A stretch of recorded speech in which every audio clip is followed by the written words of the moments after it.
everybody. I'm Jill Thompson, and this is Do-It-Yourself Interview for DVD Extras Part 1. You've obviously finished viewing the Spooktacular Scary Godmother Holiday Special, done by Mainframe Entertainment and myself, and we hope you enjoyed it. It was very fun to work on, so we thought it would be a good idea that everybody got some background on the character and myself, the creator, and how everything came about, going from a comic book to a children's book to what you see on the TV in front of you. My brother-in-law and sister-in-law were looking for godparents for their child, and I really wanted to be the godparent. Didn't make it though, but got something very cool in its place. As I was thinking about myself with my wild orange hair and my backpack that looks like a bat, and at the time my motorcycle jacket, my big platform shoes, I thought, boy, I can see myself standing in the back of the Catholic Church. I'd be a pretty scary godmother. Well, that's when the proverbial light bulb went on over my head, and the minute I said those two words together, I saw this little witch lady with little bat wings coming out of the back of her back, and a little black tutu. And of course she looked like me because I was the one that would be the scary godmother. And I've always had these classic witch-like features. I thought it's time to put that stuff to good use. And immediately sketched out this cute little, like spooky fairy who was your scary godmother. Like your fairy godmother, but for Halloween. And the minute I drew her, I started thinking, it would be great to tell a story to show that kids shouldn't be afraid of everything that they mostly think is scary. Monsters and vampires in the dark. All the stuff that I really like. Well, that's the train, if you can hear that. Hopefully it's not louder than my voice. My studio is positioned right on the L tracks in Chicago, because that's where I hail from, Chicago, Illinois. I would love to take the camera out. Maybe I'll do that later and show people where it was that I had my first idea for Scary Godmother, and where I was hit on my bicycle, riding home with my book on how to get your children's book published. I spent the entire afternoon in the hospital waiting room. I got hit by a cab, or actually I hit a cab. It stopped in mid-street as I was zooming along, and passenger just opened up the door to get out, so I got totally smashed and bruised up, looked terrible. But I had several good hours in the waiting room and the doctor's examining room to finish that book and come to the conclusion that you probably won't get your book published if you do everything the traditional way. Let's see. What else can I tell you about Scary Godmother and me? Well, it wasn't soon after Scary Godmother was published that I was contacted by Mainframe Entertainment, who was interested in optioning Scary Godmother for TV.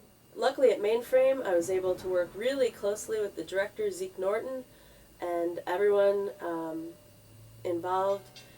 Kim Dent-Wilder, Sharon Wood, Coy Bernard, everybody up there. And I'm forgetting anybody, I'm so sorry. But I had a lot of creative involvement with the property, with my thing. I love it. Now I call it my property. I have a big box over there, which I will make sure we have scans of all my art and character designs and background paintings that I contributed to the show. Certain ideas that I contributed on the storyboard end to help out Scott. Not to help him out, but they would send me reams and reams of pages of storyboards, which was really neat. And, seeing something that they would do would make me think of a scene I wanted to see.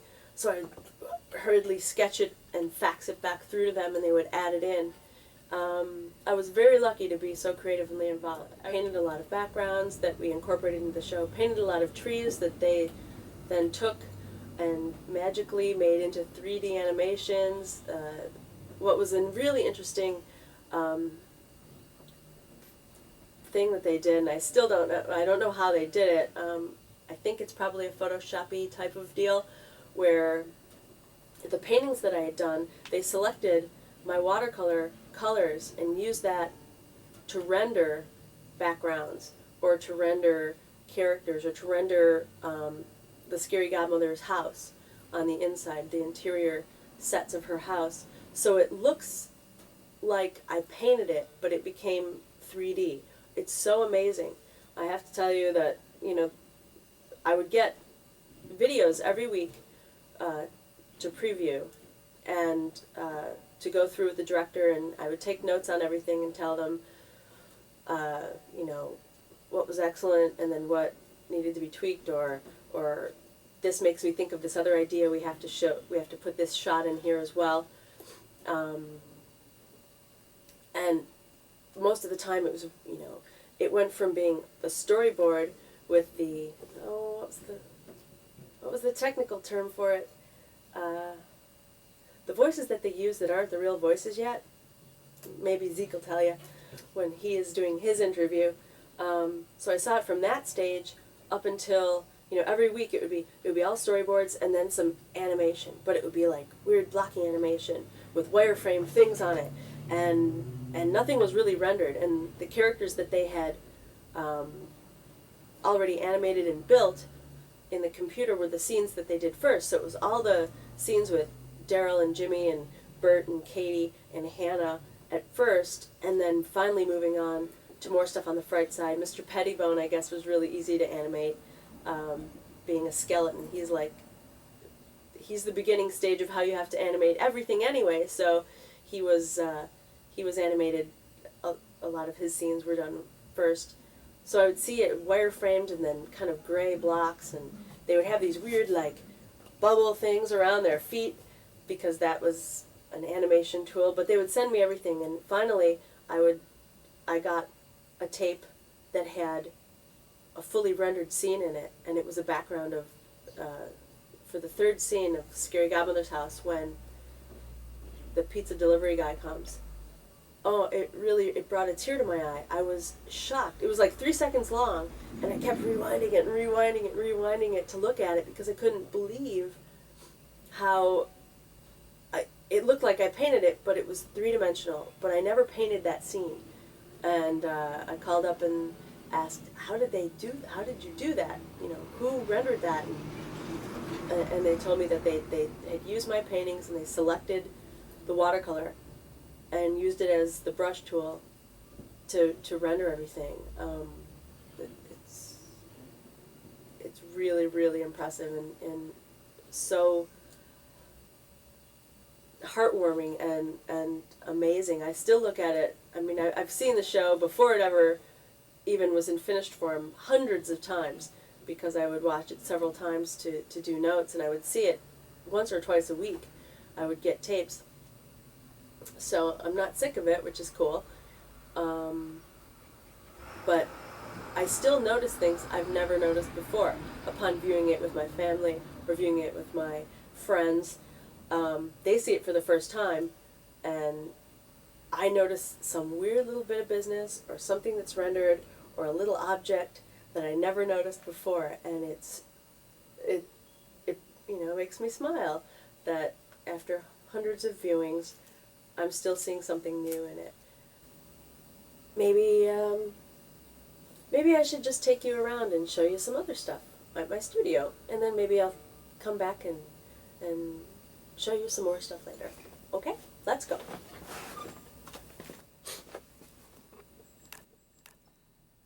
Here is the chair where I once sat. I don't sit there anymore. Let's walk in closer. This bugaboo costume was made by Mark and Andrea Davis of Los Angeles for the Scary Godmother play that we produced here in Chicago in 2001. It's what our television show is based on, the play. So, which was written by myself and Heath Corson, a director here in Chicago of children's theater. Let's see, what else do I have in my studio? I have decorations. Here's some of my other work from Sandman. and some pumpkins, and a page from Scary Godmother, which has been framed nicely. What else do I have? Oh, there's the play invitation. We did a few of those. Oh, really can't see it that well. It's a bottled spirit, a painting I did when I was first out of school. Bugaboo by Gary Manning, who does fantastic artwork. And an illustration that I liked from an old magazine. Some more Gary Manning. And let's see, that starts to be the mess of tchotchkes. And here's another page from Scary Godmother. Like I said before about comic book artists and cartoonists and whatnot, we like to collect stuff. And that's some of my stuff. Got your basic monster action, Fluvog shoe. It's a backpack I made. It's a backpack that looks like a bat. That's where you open up his mouth. Some Frankenstein. There's a nice stuffed Scary Godmother that a fan made for me. It was very nice. I also have another one in here. There's a Scary Godmother that was made out of a Barbie. I think she's going to be attacked by Wonder Woman.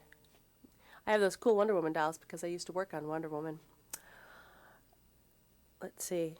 Lots of manga, a lot of skull stuff. Totally like skull stuff. There's my little Day of the Dead. All these Day of the Dead people went to the hairdresser. Little Pez dispenser. That's pretty much all the, not all the junk I've got, but boy, I don't want to bore you. Extra means interesting things, not. And there's my Bugaboo backpack. He's my prototype. One day, hopefully everyone will have one, but right now, I have one. Okay, let's see. Let's go back to the pumpkins. It's the Bumble and the werewolf. Oh, and here's Mr. Pettibone. He's a lovely carved wooden skeleton from Thailand. He's not who the real Mr. Pettibone is based on, of course, because he's a real skeleton from a human being. But this is a totally neat skeleton that I got. Plus, he's about 4 feet tall, so I needed to have him. He's one of those hairy-like obsessions. It's like, must buy giant skeleton. What will you do with it? Don't know. Must have him in the first place. So he's really neat to have around. I decorate him for the holidays.